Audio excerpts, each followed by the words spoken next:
Pronto, ó. Então ficou assim, né? Como eu disse, eu tentei montar um esqueminha naquele estilo do que a gente faz em sala de aula, né? Algumas pessoas já haviam me pedido essa possibilidade e eu disse que por mim não tinha nenhum problema, né?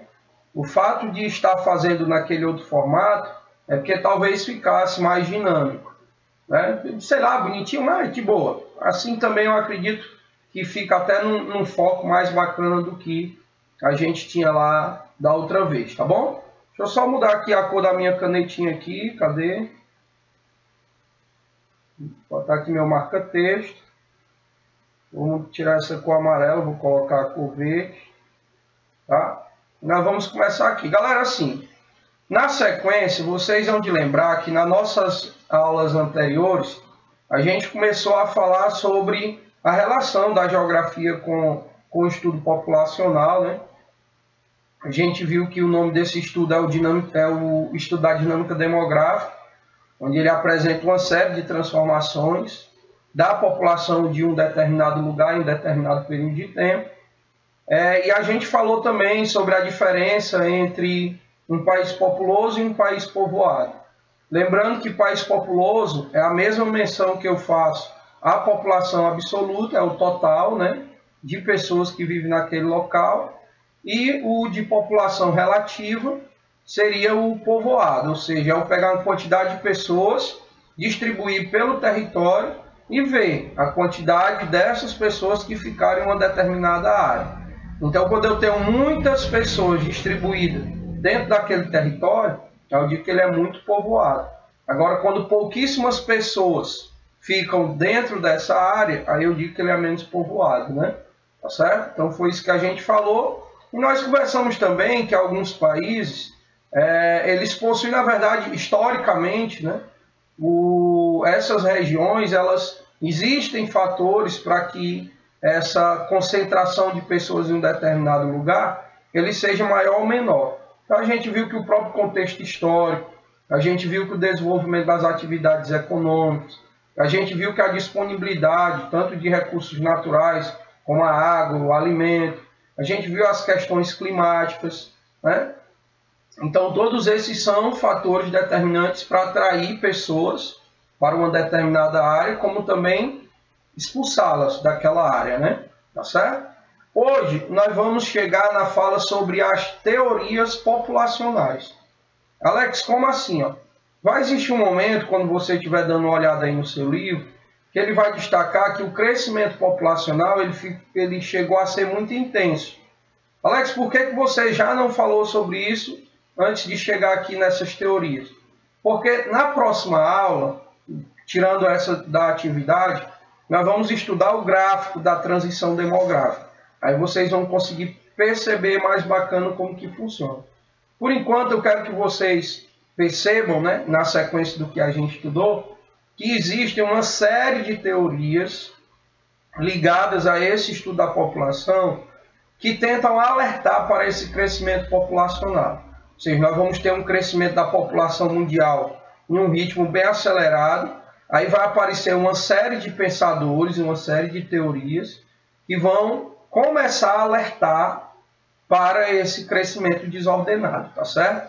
Existem várias teorias, mas eu sempre gosto de trabalhar, inclusive o livro de vocês, nessas três teorias aqui, ó, na malthusiana, na teoria neomalthusiana e na teoria reformista, tá? E também pode ser chamada de teoria marxista, tá bom? Então essas aí são as três, digamos assim, teorias mais importantes para a gente destacar aqui nesse momento, tá bom? Vou mudar aqui a corzinha da caneta para não confundir com essa, tá? Então nós vamos começar pela teoria malthusiana, né? Então essa teoria ela foi desenvolvida por esse carinha aqui, o Robert Thomas Malthus, tá? Lá no século XVIII.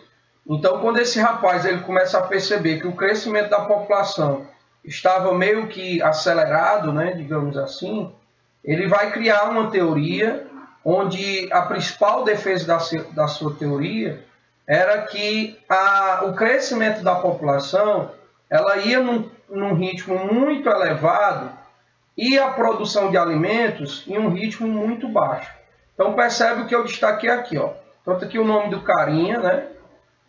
Responsável por essa teoria. Tá aqui o período em que ele desenvolveu essa teoria.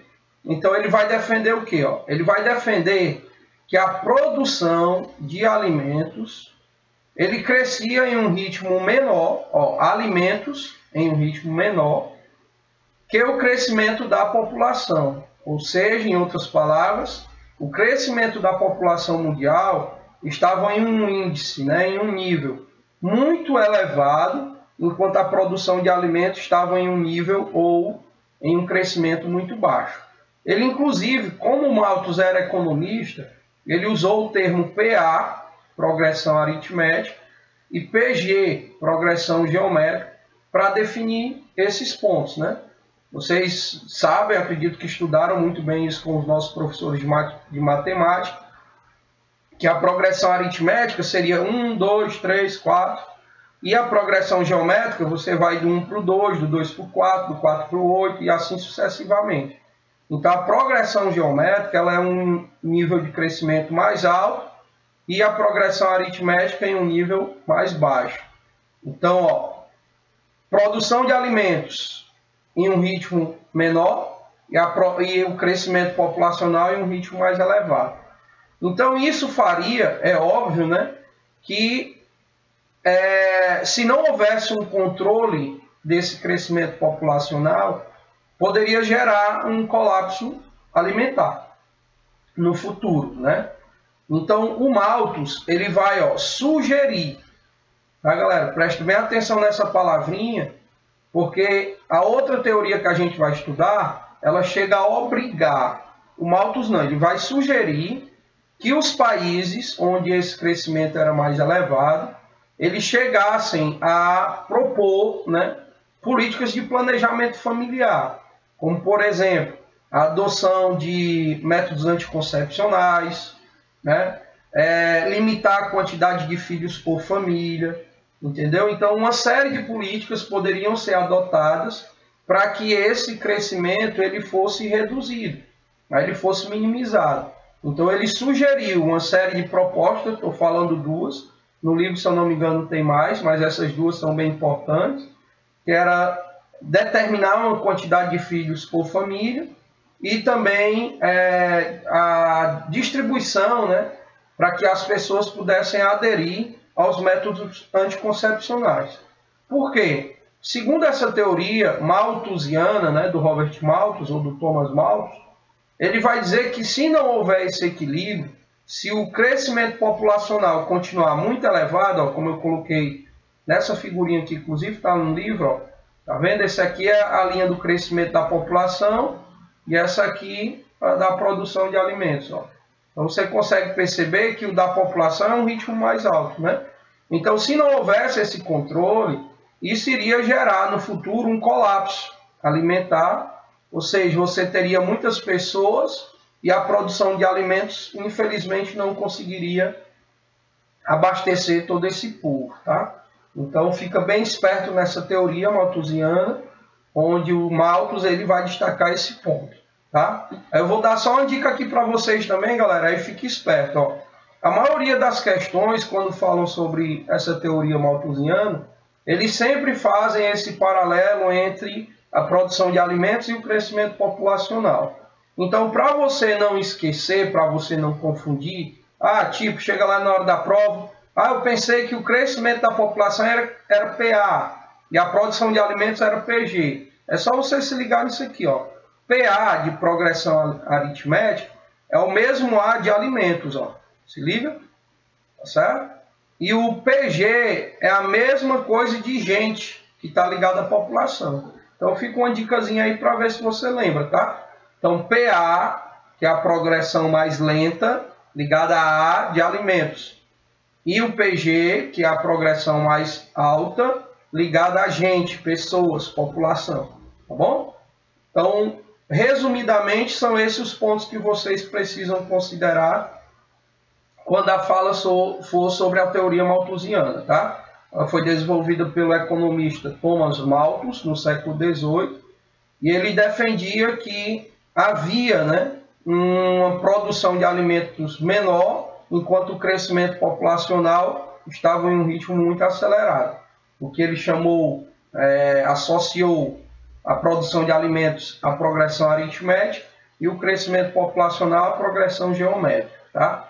Então, diante dessa diferença, ele vai sugerir que os países adotem políticas de planejamento familiar, como limitar a quantidade de filhos por família e também a adoção de métodos anticoncepcionais por parte dessas famílias. Caso isso não fosse feito, a gente poderia passar por um período de colapso alimentar, já que tinha muita gente e pouco alimentos, tá? Posteriormente, galera, eu não coloquei, mas eu acho que vocês vão encontrar essa fala no livro.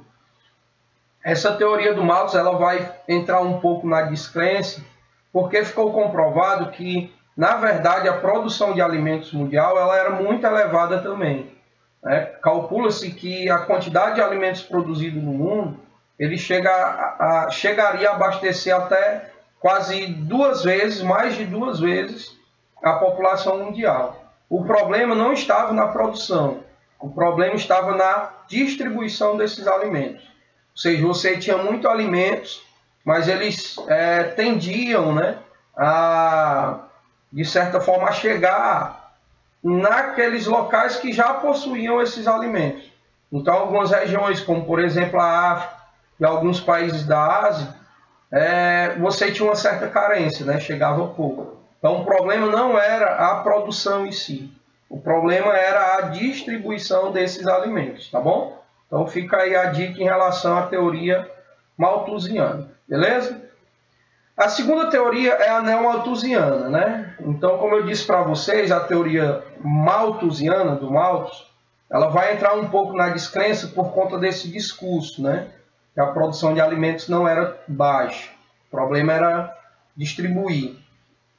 E ela vai ficar um pouco na descrença, a galera não vai levar muito a sério, e esse crescimento populacional continuando.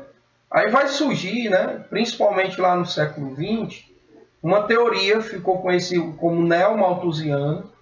Por que neomalthusiana? Porque a galera vai encabeçar a teoria do Malthus, só que eles vão trazer essas ideias de controle de natalidade de uma forma mais radical, né, de uma forma mais pesada, mais obrigatória, tá bom?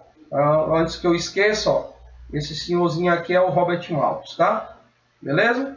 Então, assim, galera, os neomalthusianos, né, eles vão ganhar muita força no século XX, né, pós todo o alarme aí da teoria malthusiana. E essa teoria ela vai ganhar força porque, principalmente nesse século XX, nós vamos ter um aumento considerável da população, tanto na África como também na Ásia. Eu até peguei aqui, ó, o aumento da população na África e na Ásia, reforçam a necessidade de controlar, né, esse crescimento populacional. Não é à toa que a Ásia, aí, por si só, a Índia e China, são donos de praticamente 1/3, né, da população mundial. Né? Chega a ser até um pouco mais, se vacilar, da população mundial. Né? Então você tinha um crescimento muito alarmante, o Malthus já havia chamado a atenção para isso, e não tinham ouvido, e o crescimento continuou, e aí veio os neomalthusianos. Os neomalthusianos, eles vão fugir um pouco da ideia do Malthus em 2 aspectos. O primeiro aspecto não era basear o seu, o seu discurso, né, a sua ideologia principal dessa teoria, não estava baseada em comparar alimentos e população. Não, eles estavam agora preocupados em comparar o crescimento populacional com o desenvolvimento da pobreza. Tá? Então, eu coloquei aqui resumido. Eles vão defender que o aumento populacional, aqui, ó, estavam relacionados ao nível de pobreza. Então, o que é que os neomalthusianos vão defender?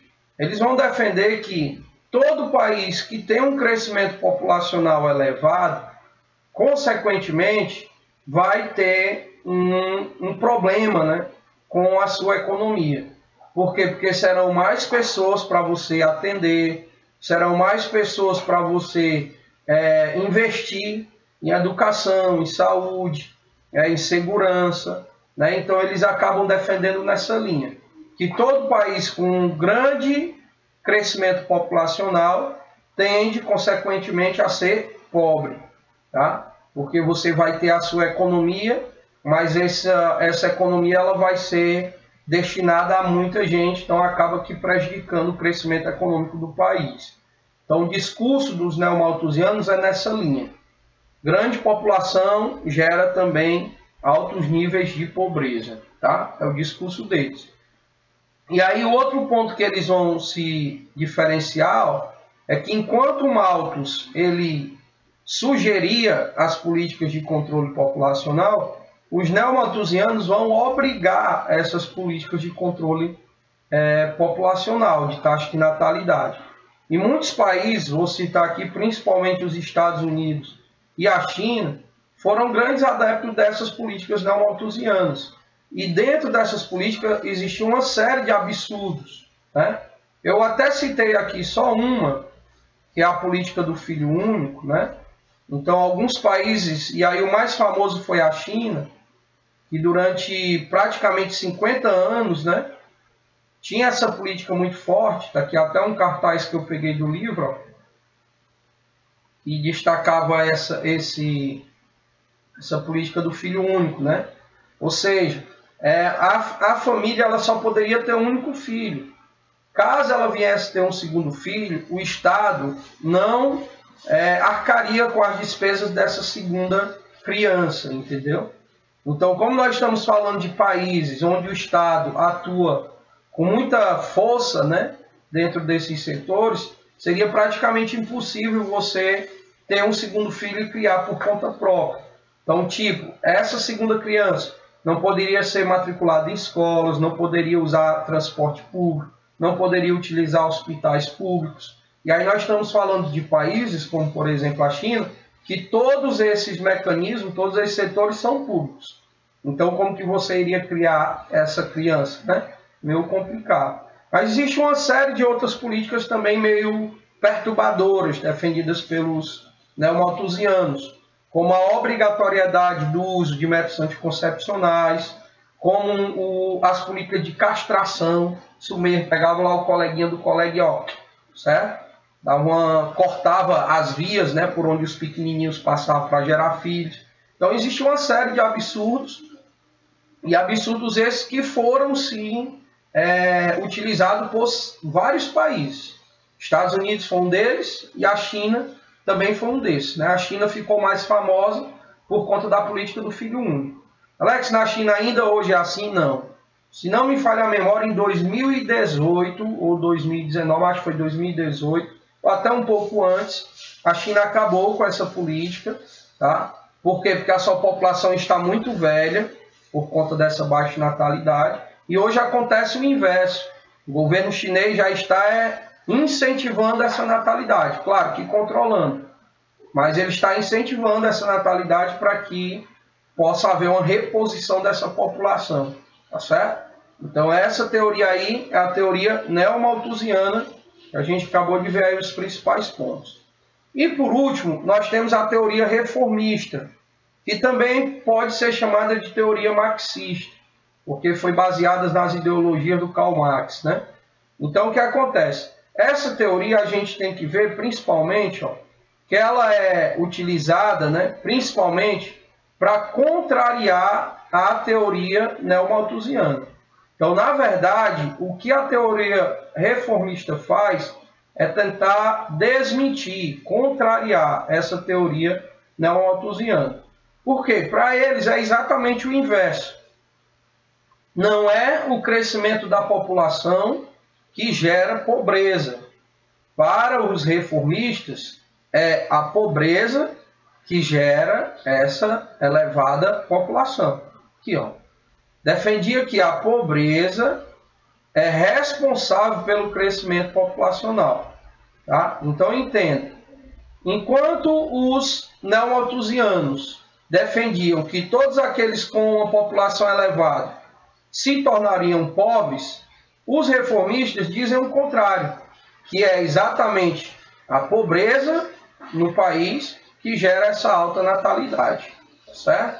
Então eles vão inclusive apresentar uma série de dados que comprovam que nos países ricos, tá, a taxa de natalidade ela reduziu a partir do momento em que houve uma melhoria da renda dessa população, tá?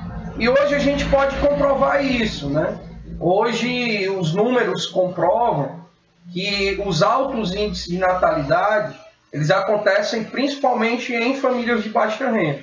As famílias de maior renda já têm um quantitativo de filhos menores, tá certo? Então é basicamente isso que vocês devem entender aí sobre essas três teorias. Alex, só existem essas três teorias? Como eu falei, não. Mas essas, sem a menor sombra de dúvida, são as teorias mais comuns que vocês irão encontrar nessas provas, inclusive na minha, tá bom? Teoria malthusiana, que foi a primeira, depois a teoria neomalthusiana e por último a teoria reformista, beleza? Agora chega a hora de tirar dúvidas.